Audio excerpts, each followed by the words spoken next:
জনতা পাৰ্টিয়ে আগন্তুক পঞ্চায়ত নিৰ্বাচনত আমাৰ মিত্ৰজোঁট AGP আৰু UPPLৰ সৈতে মিলি প্ৰতিদ্বন্দ্বিতা কৰিব।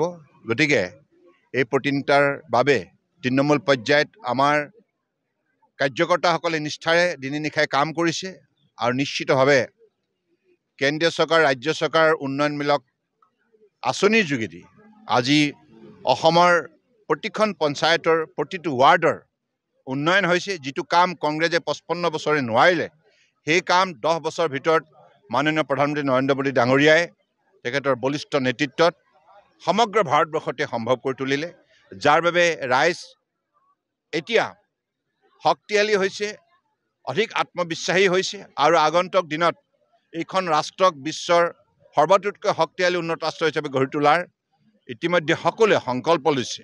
গতিকে সেইবাবে আমি পঞ্চায়ত নিৰ্বাচনটোক অত্যন্ত আন্তৰিকতাৰে গুৰুত্ব সহকাৰে জনসাধাৰণৰ বৃহত্তৰ স্বাৰ্থত জনসাধাৰণক সেৱা কৰিবৰ বাবে আমি এই নিৰ্বাচনত অংশগ্ৰহণ কৰিম।